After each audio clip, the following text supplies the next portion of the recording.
"15 years ago, led by the former Duke Bleichruder, an expedition went into the enchanted forest in search of a cure for his son, who was deathly. This watered-down tea kinda makes me nostalgic. Legions of monsters.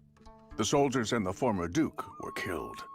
We know this story quite well. We dispatched an army in support of the former Duke, and the men we sent him all perished. Those corpses have now become the undead, or in other words, an army of zombies. That is why the Duke assigned us this task.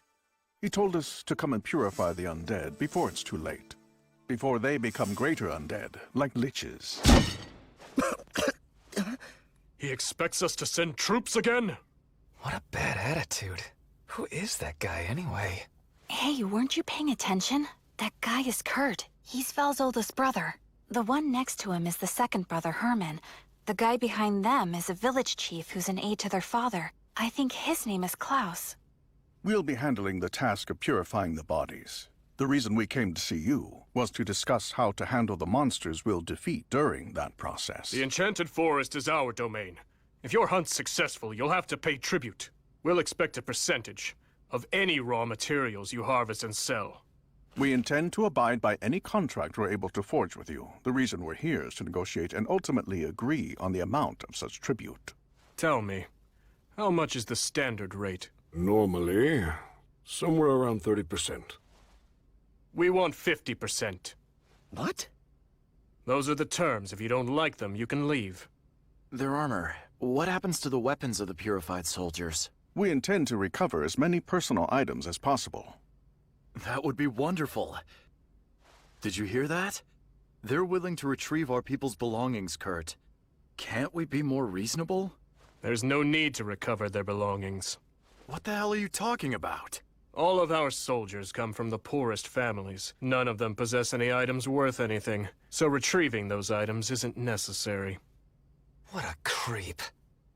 Besides, their funerals have already been held. Yes, but remember, unless the funerals are conducted after the souls have been purified, the dead won't be able to find true peace. I know how difficult this whole experience must be for all of you. After purification, I'd conduct funerals again. Saintly of you, but we can't afford your services. We're impoverished nobles. And I imagine you're after the gratuities that come with performing a funeral. Hey! Enough of your insults! Well, Wendelin, you might be the big, heroic dragon slayer, but your associates are common thugs. I'll show you who's a thug! I have to say, I do appreciate your insightful opinion, Kurt, and I'll keep it in mind as we move forward with our talks. Having said that, let's begin the official negotiations with the head of the family. How dare you! Are you suggesting any discussions with me aren't official? That's not it at all. But your father's still the one with the title, right? And while we're on the subject of titles, you should be a little bit more respectful. Even if this man is your younger brother, he is still a baron. As lowly retainers, you dare speak to me like that? I'm kinda hungry. I don't understand what's happened to him, but my brother has become a toxic client.